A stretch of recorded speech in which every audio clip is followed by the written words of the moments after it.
This is Pixelated Audio, and you're listening to Pac-Man Championship Edition DX.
Okay, welcome back to Pixelated Audio, a podcast focusing on game audio, its history, and the people behind it. We're your hosts. I'm Brian, and this is Gene.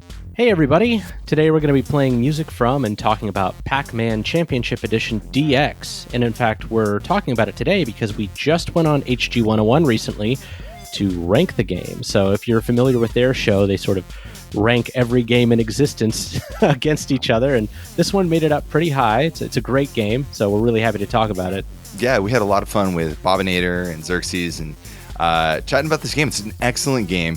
The music is a lot of fun too. You know, like we don't play a whole lot of dance music on the show, but it works so well for this game.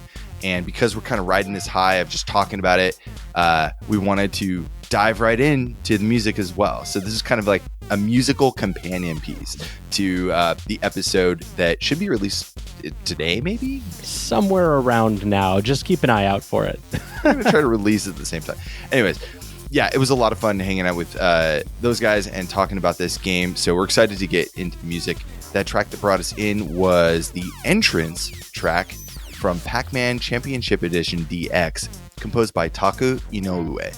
This is the music that plays when you're navigating the menu, so it's just there to kind of whet your appetite, prepare you for some Pac-Man action. Pac-tion. Yeah. So this game was originally released on November 17th in 2010 on the 360, I believe first, actually, and then the PS3, or maybe at the same time. Yeah, it was a few weeks earlier on the 360. Something like that, yeah. And then later, Windows, lots of mobile platforms, a lot of things that no longer exist today. But yeah, I was so bummed out. I was like, oh man, I could play this on my iPad, and sure enough, it's no longer in the App Store. So yeah, bummer. It was on Windows Mobile, in case you still got one of those. Yeah. Maybe you can even play it on your Zune. I don't know. So the thing about this game is, if you've never played CE Deluxe, it's sort of a reimagined version of Pac-Man. So the main difference, and we'll talk about this in more depth later, is that instead of just one playfield, there's sort of two halves of the screen.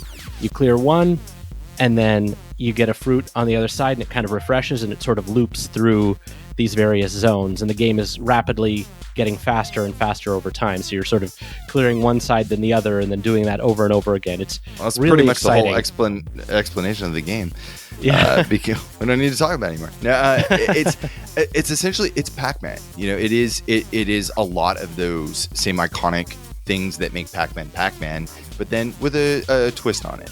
And we talked about that a lot on the HG 101 podcast, but we're going to kind of reiterate some of those ideas here as well as going through the music. So let's go ahead and jump right into our next track. This is called Pac Rainbow, and it's also from Pac-Man Championship Edition DX, composed by Akitaka Tohyama.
That was Pac Rainbow, composed by Akitaka Tohyama from Pac-Man Championship Edition Deluxe.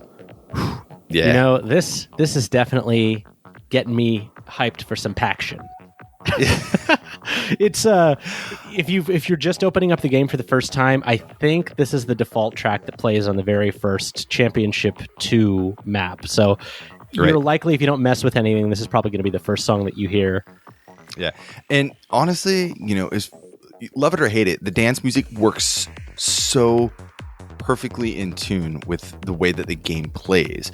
It's got this very bright, energetic, you know, neon, like future arcade, almost like, it's not like you're playing a single arcade, it's almost like you're in a huge arcade, like California Extreme or something like that. And there's just like lights everywhere, and just you're in like almost like a pinball machine. Lots of energy, actually, just a lot of it. The main thing here, and with some of these tracks more than others, it's just a great dance tune with some little pack elements kind of woven in there, some like motifs and sound effects. This one is probably like, I don't know if it's like the highest energy track, but it's definitely like really kind of right in the zone. It feels like I can't imagine any other song playing behind me after I've played it a few times, really. you know, honestly, like, there's a period in time, we talked about this on the other shows, like a lot of these really frantic, like old school games kind of rehashed and bringing this techno and this extra speed and brighter lights and blinking things, like makes it so much more of a thrill and an intense. And so I think that the music just, it sets right in with everything that you're playing, and it's so much fun. Like, I wouldn't want anything else. Like, if there was like some, you know, lone guitar track in the background and it was just, you know, like on a dusty, you know, like a banjo or something, this didn't make any sense, but it works really well, and I wouldn't have it any other way. So it's a formula that is perfected, right? Like the gameplay, you know, Space Invaders, Pac-Man, there's Tempest. You can't really tweak the core gameplay that much without changing the game. So what do? You double down on the aesthetics, on the presentation. You have shiny lights, you have great music.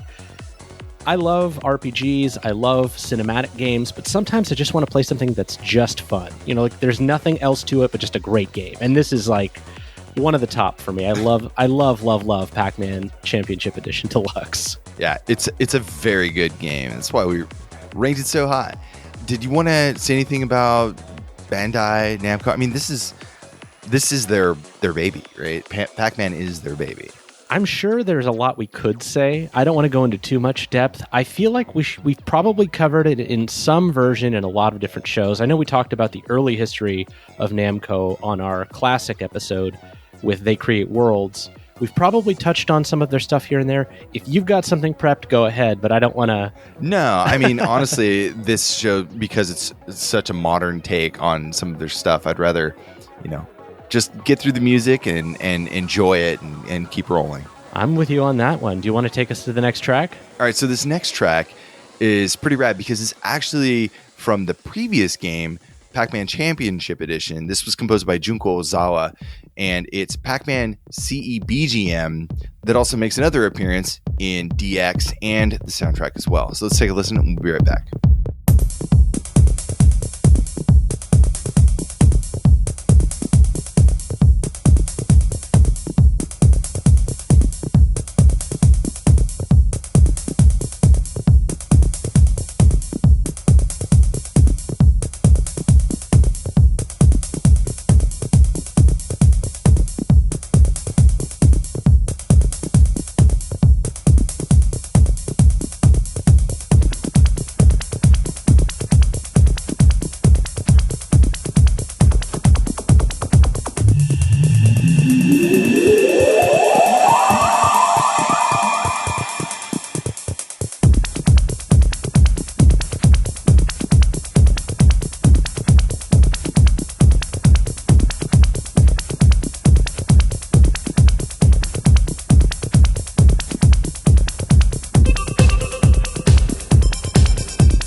right, that was Pac-Man CE BGM, composed by Junko Ozawa from the original Pac-Man Championship Edition. It's a cool track that has a different vibe than the other ones, right? We got a lot more dance in your face in the first two there, but then this last one by Ozawa-san is more heavy bass, like this driving force, and then this ethereal, like kind of like echoing, almost like nightmare or surrealism kind of thing going on. And I think that it's just interesting, different take on what essentially is still a dance track, right?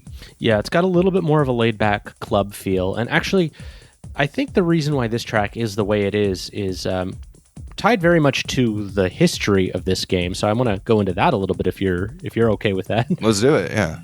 I mean, that's what we have planned next, so. Well, of course, yeah. So Pac-Man Championship Edition, the original version of this game, came out in 2007 on Xbox Live Arcade. It was one of Namco's first original games on XBLA. Before that, they were just releasing like ports or, slightly graphic updated sort of things, nothing too exciting. And so this was kind of their first new game. And it still had that core concept of the two halves of the grid. You clear one, and then you clear the other, and then they sort of cycle through each other. But it was pretty bare bones. It was almost like a proof of concept. And what's interesting is it feels to me like a kind of a passing of the torch. The game had a lot of input from the original creator, Toru Iwatani. And we've got Junko Ozawa here, who was one of the original composers at Namco way back in the 80s. Mm-hmm. And the newer games all have different composers, but this is sort of like our gift to you, the next generation of, Pac-Man designers and whatnot. And so, it's a little bit more rooted in the old school, and the game changes a lot in the DX version, but it's like the kernel of something really cool. Like, I've played the game, I like it, it's pretty neat, but like it's not quite there. It's like a fun, like I said, proof of concept for what would come in the next version. Right. It's strange that Championship Edition would make was a good game, but made such a dramatic and impactful leap to the deluxe version, right? Oh yeah, yeah. I think that's crazy. One thing about the game is that it not only got a DX release, it also got a DX Plus release. Like a year later? Was it a year later? 3 years later, actually, which is really strange. Yeah, it's kind of a long ways away. Right. And what that did is it had an enhanced leaderboard system, which makes sense because technology was changing and the online presence for these connected accounts and stuff was becoming easier and easier to populate new data. And it also contained basically all the DLC from the previous game, as well as 3 additional stages with additional music. It's, I think, 4 stages, maybe 3 or 4 tracks.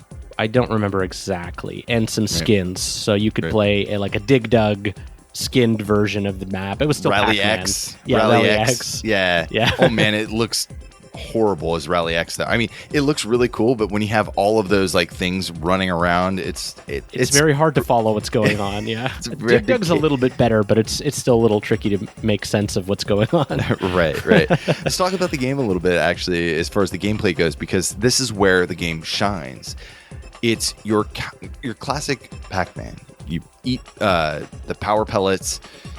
You eat ghosts, you run from them when they're not blue, and you try to get a high score. And essentially, you're running around a 2D maze. Nothing has changed in this game from the original game in the 80s, except some of these new twists that they've added on. Yeah, so both versions, the original Championship Edition and DX, are score attack games. So you start usually with about 5 or 10 minutes on the clock.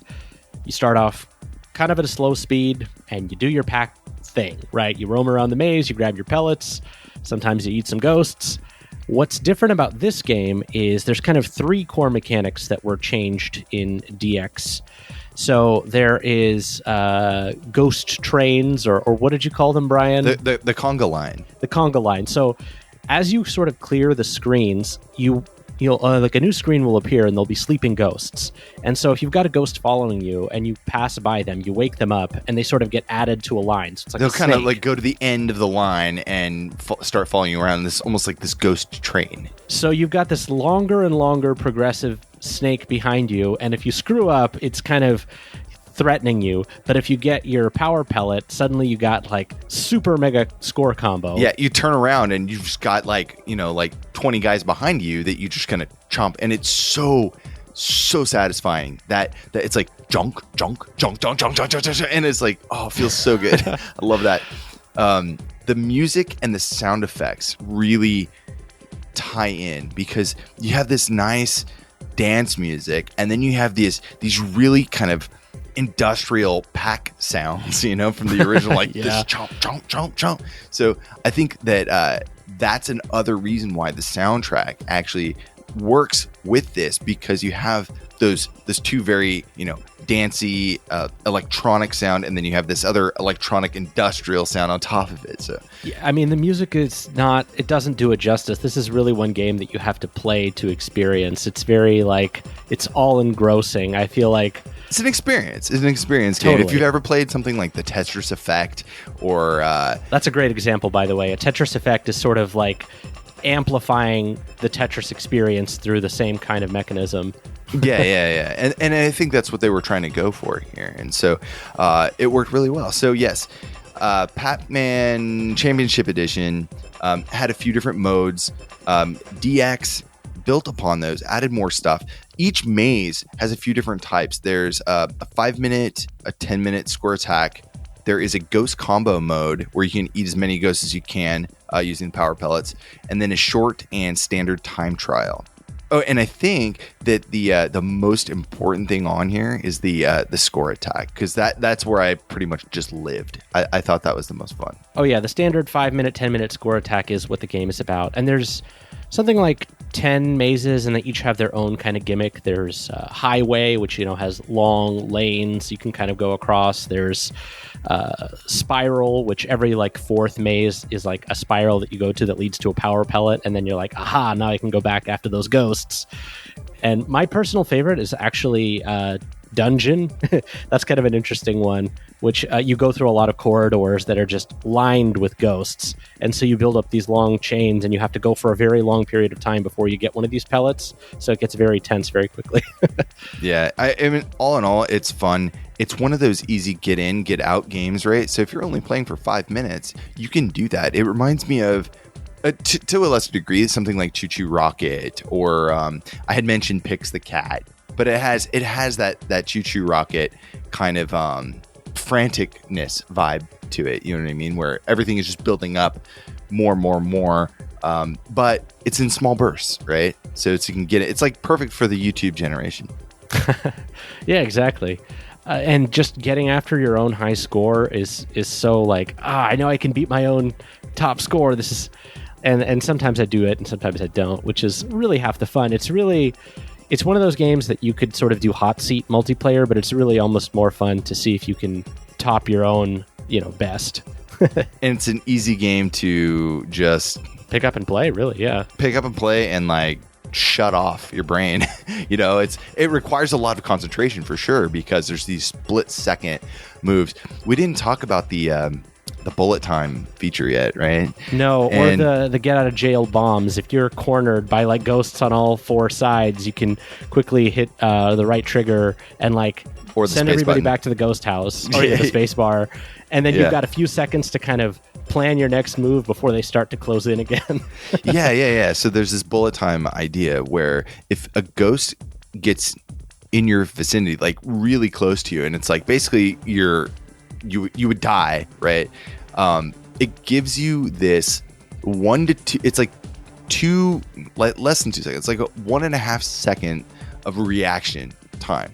It's like, okay, everything's gonna freeze down. I think it like even zooms in a little bit, and yeah, I think it gives you like, all right, look, you're not gonna make it here. You need to really plan out this next thing, and you need to do it now, right? And then as soon as you make that change on the controller, then it starts up again. So you either made the right one or the wrong one, and that right there adds so much more fun, because it actually makes you.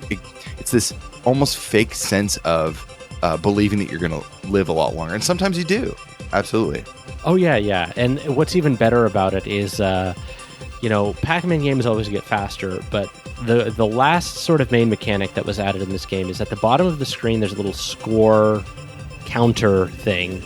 It usually starts somewhere between 1 and 20, depending on what difficulty you pick. And there's 3 difficulties for your typical maze, like beginner, normal, and hard. And as you do well, as you get more pellets, as you get more ghosts, that number gradually ratchets up. So at the beginning, you might start at like 15, and by the end, if you're on expert, you get up to 50. So like, if you don't have really quick reflexes, the game is going to get away from you a little bit. So like, you're making these split-second decisions, and you're making mistakes, and suddenly I've got ghosts surrounding me, and I'm out of bombs. It's very easy to get overwhelmed, but it's so much fun. Exactly. Some other games that basically do the same kind of thing here. This subgenre, if you will, of psychedelic games could be like the Tempest 2000. We talked about Tempest 2000. When did we talk about that? Didn't we do we didn't do an episode on it? I don't think we did, no. Okay. Tempest, Geometry Wars, even Rez to a certain degree, yeah. I mean, Amplitude, Frequency, or the newer version of Frequency, Space Invaders Extreme. Yep. I just played Octahedron. It's very much in the same sort of visual vibe. It's a great game, too. Right. Yeah. Lots of good stuff. Anyways, let's jump into our next track here. We listened to Pac-Man CE BGM last by Ozawa-san, but let's take a jump back over to the new kid on the block, Inoue Taku, with Pac Avenue from Pac-Man CE DX.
That was Pac Avenue by Taku Inoue from Pac-Man Championship Edition Deluxe. This is a really mellow track in the beginning, but then when you get to like the 2-3 minute area, it goes off the rails. It's all over the place. It is so bizarre, and I love it. I think this is such a fun track. You know what's really great about the soundtrack is because we know that the levels are 5 minutes or 10 minutes, they can plan the sort of the trajectory of the song to kind of peak at, at the right time. So like that's a good point. 3.5 minutes, you have a little bit of time. It's pretty intense. And then like it gets even crazier usually in the last 60 seconds because you're like, oh no, I'm running out of time. I got to really figure out what my next moves are. I got to maximize my score. And like from a composer's perspective, it's really nice to know exactly how long you have to code for or to write for. It's the film score's dream, I guess. It's like you get all the benefits of having that static timetable. Yeah, and it happens over such a long period of time that even if you've heard the track a number of times, you kind of like, you don't fall for this. I mean, like, you're not always focused at the same point in the music because you're whatever's going on the screen. So there's enough ear candy in there to keep you forgetting that you've heard the song, the same thing over and over. So that's important. Not having too strong of a melody is important. It is strange because I'm such a melody driven person. When I love melody in a lot of video game music, but it also can be a slow and painful death for something that is like a repetitive feat like this, right? Like something that is a very much in and out, and then you're going to do that many, many, many, many times, right? Yeah, for sure. And it keeps it staying pretty fresh. And in fact, the thing that I really love about techno and trance to a certain extent is that there are these, little articulations, these things that are kind of, rhythmic elements that just sort of pop up like do do do do do do, like just kind of at random, not so random, but like slightly out of time. And for me, like the way my brain works just latches onto those things. I really find syncopation and, rhythmic elements like that.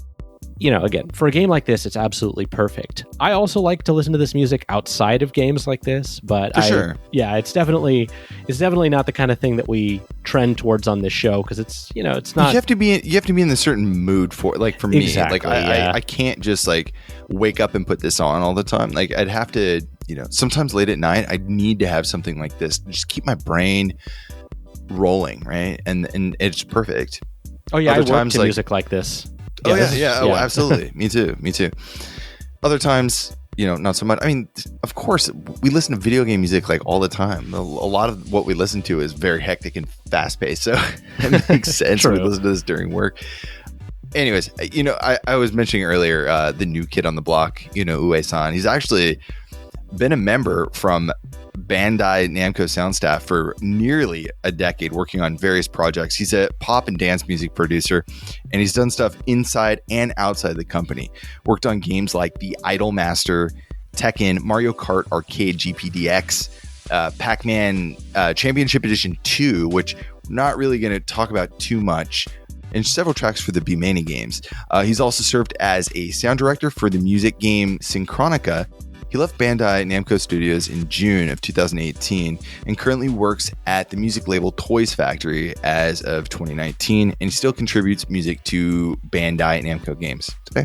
Yeah, great contributions from Inoue, and we're going to have another track from him after this. But going back to Pac Rainbow, which is one of the first tracks that we played, Akitaka Tohyama, he's been a member of Bandai Namco's sound team since the mid-90s, starting out as a sound designer on the original Soul Blade back in 95-96.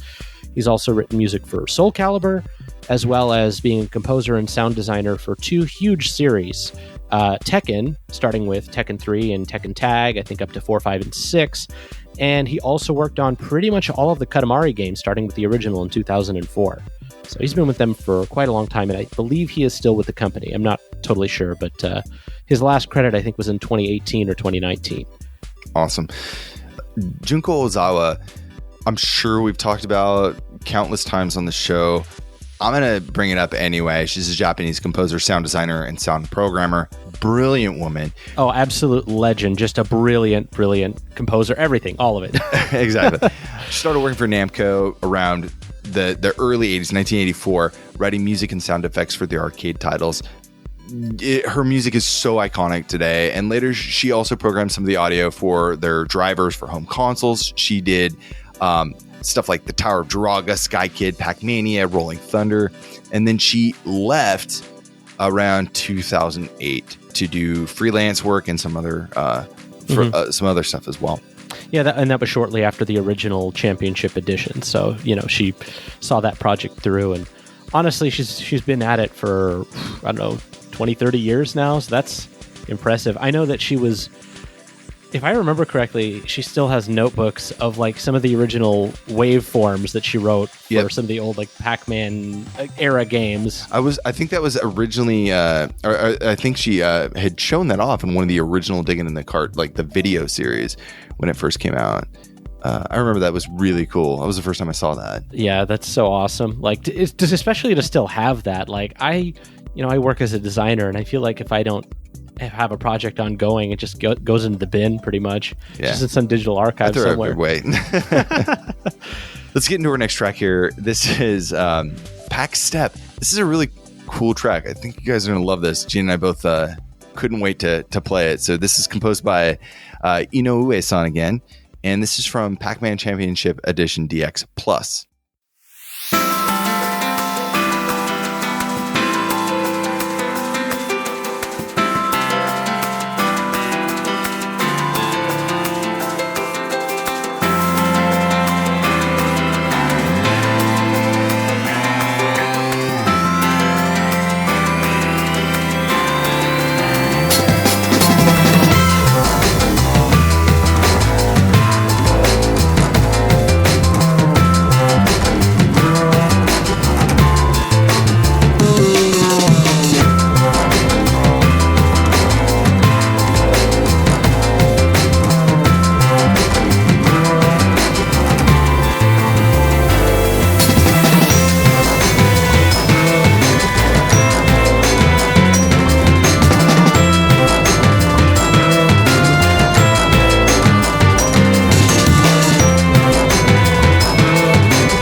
that was titled Pac Step from the Pac-Man Championship Edition DX Plus, composed by Taku Inoue.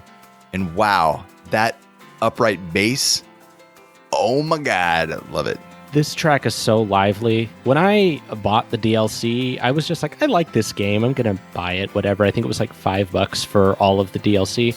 I didn't know that this track was in there, but as soon as I heard it, I'm like, this is so good. Like, this is exactly the kind of music that would fit in perfectly in the Katamari series. You know, of course, it's another Namco series, but I wouldn't have thought to put something like this in a Pac-Man game.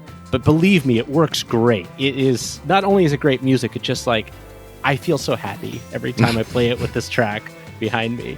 Yeah, it's really fun. I mentioned that upright bass. It's, we came from this really heavy thumping dance track to this more lively Katamari style pop dance track with just this, you know, instead of the thumping bass, we get this just like ripping upright, and I love the dynamics. And then, you know, as you get further into the song and it progresses, it jumps into this really, really like heavy hitting, like frantic music, this frantic track that you wouldn't expect as much from the beginning, because it kind of plays it in a very different tone than that we've heard so far. Yeah, this is not liquid drum and bass, but one of the reasons why I love that genre is it mixes bright acoustic elements with, you know, fast-moving drum and bass parts. And for me, like those soaring strings and bells just really make this track, it elevates this track to like more than just like a traditional breakbeat or drum and bass track into something just, to me, very transcendent. I love, love, love this track. It's probably my favorite in the entire CE and CE DX Plus, whatever, that whole continuum. It's mine as well. And this, again, the DX Plus or the Deluxe Plus, this was all like additional downloadable content, right? Mm-hmm. So yeah. This you wouldn't even have seen until a few years later. So pretty rad. And you could still buy it on Steam. The whole package now, I think for like $5. It can't be more than that. I think Humble Bundle was like 10 or something. I think Steam and Xbox are probably the easiest places to play it without much difficulty right now. I think you can still play it on PS3 or PS4, but you know, it's cross-generation stuff. I don't know exactly, but if you can get your hands on this game, play it, listen to the music, do what you need to do. I can't say enough good things about it.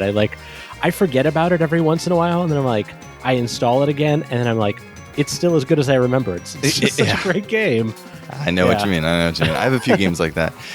Anyways, so this game, it got rave reviews, and people really, really liked it. In fact, it got so popular that a Japanese homebrew person decided to take it upon themselves to make an NES-style demake of the game that actually was so good that Bandai Namco decided to actually use that for a bundle release.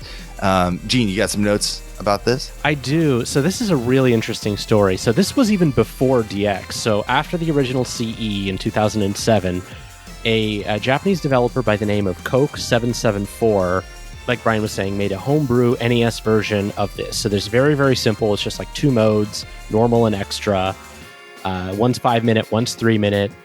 And it was Pac-Man Championship Edition on an NES. Like, it's a little funky in a few ways, but in general, it captures the spirit almost perfectly. It plays really well. It's super fun. Like, I actually bought the Namco Museum Archives collection. Oh, so that's the one that's with you. That is the collection. So there's 2 NES collections that Namco released last year for Switch and Xbox and PS4. I think it has 10 NES games on each, and each of them has a bonus game. And then the bonus game on the first one was Pac-Man Championship Edition for the NES. And what was interesting was they almost took it wholesale. They didn't really change that much in terms of the gameplay, but they did add original music to it. So they added remixes of Pac-Man tunes. We're actually going to play a little bit of those for that re-release in 2020. So they kind of officially folded it in and said, like, yes, we embrace acknowledge this. It's good. This game. Yeah, it is good. It's really good. So if you pick that up, it's well worth it. Can't say so much about the rest of the collection because, you know, like, The NES version of Pac-Man, the original, is not that great, but this makes it it's worth kind of it. hard to go back, from like warp speed to crawling. So, anyways, let's listen to one of the tracks from this. This is normal mode from Pac-Man Championship Edition D-Make on the NES.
That was normal mode from Pac-Man Championship Edition for the NES. Composed by, well, we don't know exactly, but it was composed by the M2 sound team. That was the company that handled the port of this. And we've actually talked about M2 quite a bit. They handle a lot of ports and things like that for classic games. You know, we should have asked Chibi Tech ahead of time, but we didn't. Yeah, we're not sure. Yeah. We have the credits for the sound programmers and sound engineers. But if it was Chibi Tech, we would know. We would know. We'd totally know. Although this game does benefit, or this soundtrack does benefit from using the NES expansion pack, the Namco N163. So it does have some extra oomph behind the sound itself. So this is not like something we would have had, in the US here, at least anyway. True. What is cool is the game could have been made, like the gameplay could have been made. I think that's what's so impressive to me, is that if you ignore the updated soundtrack, it would have been possible back in 1988. So we kind of touched on this. So listen to the H2 101 episode, because we talked about like the possibility of this being done in the 80s. It was completely possible. There's no fancy mapping tricks or anything that is going on outside of the music that would make this not playable on an NES. However, I was thinking about that. Would we have been ready for something like that? Something that fast-paced, that frantic? I'm starting to wonder, maybe it's... I don't think so. Yeah, I don't think we were. I really don't think we would have been ready for it, Yeah. But the 90s was the time of, people getting, destroyed by video games and the marketing, right? You stand there and, your hair is blown back, so maybe the marketing would have actually matched this kind of game. but the thing is, the hair blowing back, marketing, explosion in the face kind of marketing, we still just had Pac-Man. Really, it was just... That's true. Yeah, it was still pretty slow, So, I was thinking a lot about that. What I think is coolest, though, I have to say about all of this is, it's not innovation on the technological level. It's just a different way of thinking. What if we did Pac-Man this way instead? And it, you changes the entire way that the game plays. The core mechanics are the same. Nothing has changed. But, you think about Pac-Man differently when you play this game. Yeah. It doesn't feel as much of like a Pac-Man. And it would be really hard to go back. I know. Let's jump into our next song here. This is Extra Mode from the NES remake of Pac-Man Championship Edition.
That was Extra Mode from Pac-Man Championship Edition for the NES.